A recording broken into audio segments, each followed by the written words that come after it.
Holla back. I've returned with part 2 of Fuck This. I'm ready to be on TV and film. And last time we talked about why the hell you're not on a TV show and how you want to change that.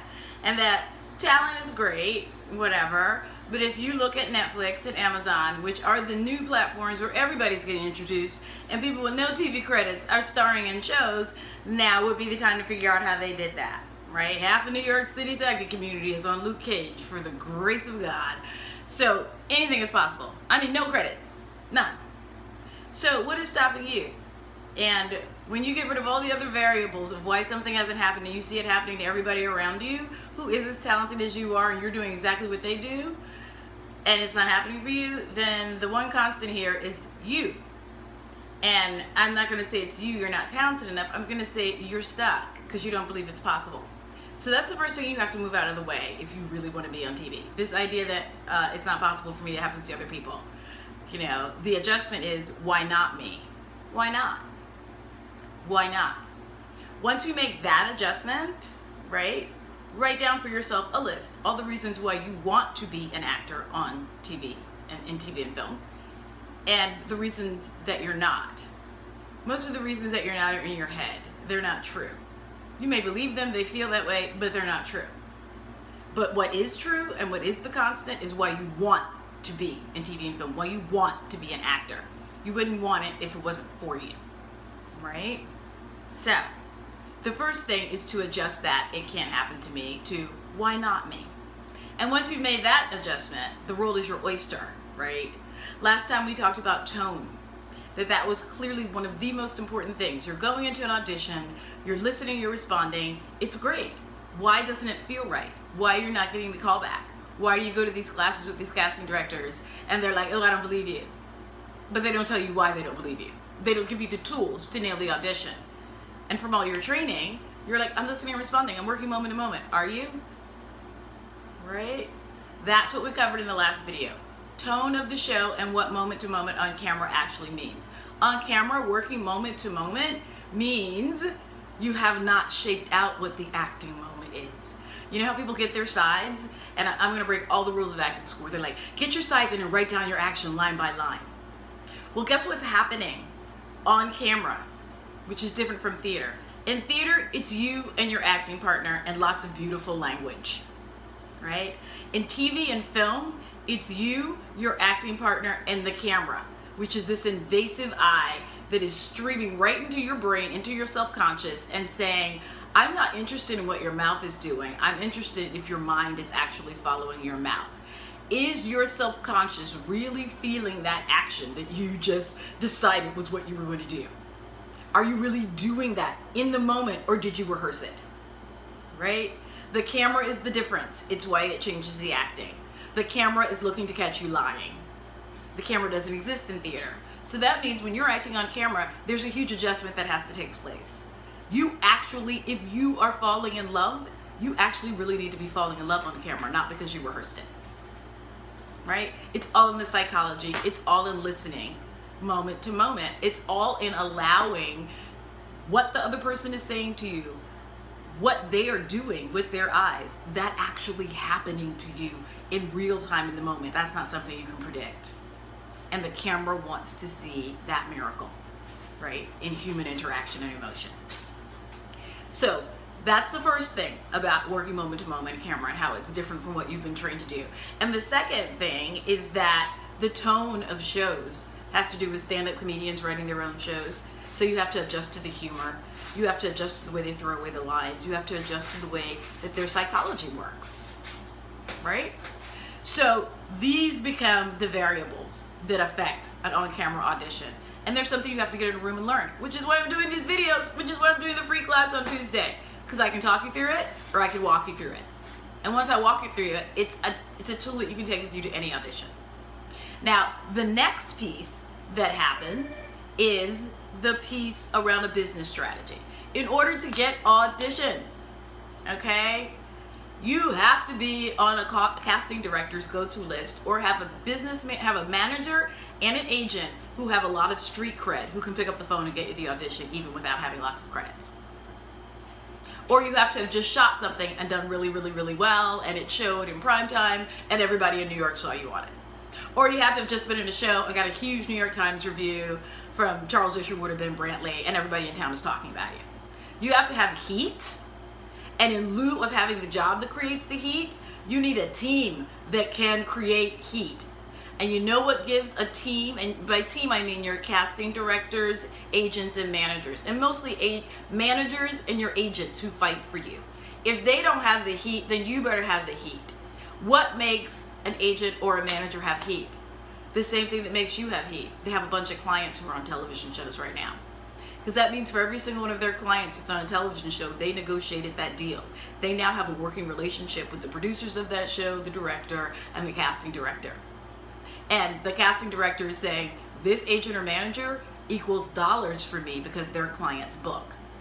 So the more working clients that your agent or manager has, the more heat they have, and the more likely when they pick up the phone and call to try and get you an audition, you're getting the audition because they have the heat. See how that works? That's why this is called a business. It's called show business, not talent business. Nobody cares about your talent. Look at TV. Half of these great shows, you can cut it right down the middle. Half of the people on those shows are amazing actors. The other half are amazing hustlers. That's it. That's it.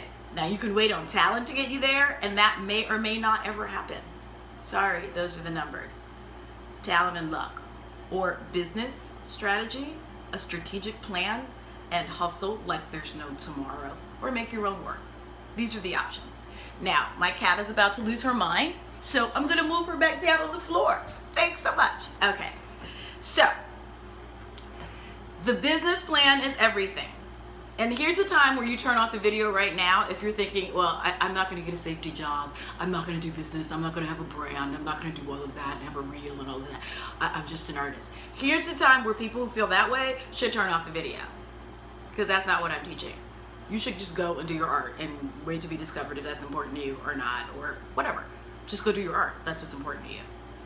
If buying your mama a house, paying off your student loans, sending your child to college, and doing what you love for a living while getting paid what you're worth is important to you, then you would keep listening to this video right now, because you are truly at fuck this, and you are ready to do whatever is necessary to make sure that you are a working actor earning what you deserve to be paid.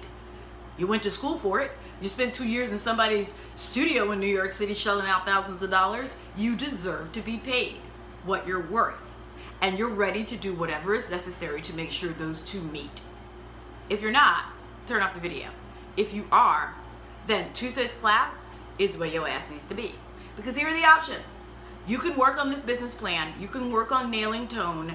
You can work on building relationships or researching people who actually have real street cred as agents and managers who can really fight for you. Or you can work on getting into a project in the next month or so that's going to get you a big New York Times review, because New York Times reviews are the only thing that matters. Broadway shows open and close based on New York Times reviews. Movies stay in theaters the second weekend after their opening based on New York Times reviews. If you suck in the New York Times, according to their review, you can bet your bottom dollar that movie will be moved out of AMC and Lowe's theaters week 2. The New York Times is God, right? A New York Times review can get you an agent if you use it right, if you use it properly, if you use it to market yourself and get on the phone and push and have a social media strategy to make sure everybody in the world knows you got that review, right? If you have a list of the casting directors and agents who are casting the shows that you want to be on, and you've already set up a strategy to target them. Do you have a reel? This is the biggest one in the world. I want to be on TV. I want to be on TV and film. I want to be on TV and film. Okay, what are the top 10 television shows that are filming in your area right now? Do you know? Then you full of shit. What are the top 10 casting directors who are casting stuff that you're right for in your area right now? If you don't know, then you're full of shit. This is all stuff that you can do right now that will get you closer to being on TV and film. Do you have 10 scenes from the top 10 shows being shot in your area? Do you have the sides already? Could you audition for those sides tomorrow morning? Then you're full of shit. These are all things you could do. So you're going to get the audition tomorrow. Are you ready to go in for House of Cards? Have you ever worked on that material? No? Then you're full of shit. You're not at fuck this. Maybe you're not full of shit. You're probably just not at fuck this yet, which is fine. I'm really about being at fuck this, because I'm trying to have a house and send a child to college, you know, have a wedding, have like a real person life instead of the gypsy starving life, you know. Maybe you have to do gypsy and starving for a little while longer to get to fuck this. I don't know. Took me like 15 years. I'm clearly at fuck this, right? I need to be paid back all the money that I spent getting this training, right? So, when you were at fuck this, these are the kinds of business strategies that you have in place. The business strategy, the tone. I'm not going to talk about the business strategy in Tuesday's class. That's for another day. Tuesday's class is going to be about how to nail that on camera audition. But what you need to do between now and then is get those scenes, download them, listen to the shows, scenes that you are dead on for, and put them bitches on tape. You don't need to spend any money to do that. You could put those things on tape this weekend. You could get in practice in how to do them. And then once you put them on tape for yourself, put them on your phone or whatever, rehearse them. When they're great, send them to Brent Katz. I love him. He does all the reels for my clients. He's done all my reels. He's done all my promotional reels for films and movies and plays I've been in, for my Kickstarter campaign, the Good Bread Alley Kickstarter. He created a movie out of some clippings that I had, basically, of video. He's a genius. It doesn't take you booking a job to have a reel, but I will tell you this, no one in a New York City casting office, in a New York City agency who works in TV and film is going to give you a shot without a reel. Plain and simple. You want to get signed? Get a reel. It ain't got to be a real TV shows. It can be a high quality audition reel, right? Just like Gabby Sidibe sent in a reel, put herself on tape on YouTube to get Precious and book the job. Hello. Right? The lead of Luke Cage, right? The beautiful young woman that's detective. I'm old, I can't remember her name right now. She's amazing. Simone. She put herself on tape. And she got the job. The lead. She had like 5 credits. Like, guest stars under 5s. All of this is possible. Your homework now, put yourself on tape this weekend. Start practicing for where you want to be, not where you are. Keep listening to the videos. My cats will be here. This is Lisbon. And we will be waiting for you on Tuesday to work on this material. All right? Let's do this. Please comment if you're seeing this on Facebook. Send me your comments. Send me your thoughts. Send me your questions. I'd love to hear from you. If you want to find out more about the class and see the other videos, go to thedreamunlocked.com. All one word. The Dream Unlocked. Because I'm about unlocking dreams. Oh my God. This is so much fun. Okay. I have to go now. I can't wait to hear your questions. In our next video, we are going to talk about, once you have that business plan, how you're putting together that reel, right? How you are going to be working in TV and film this fall. Love you. Mean it. That's all I got. Bye-bye.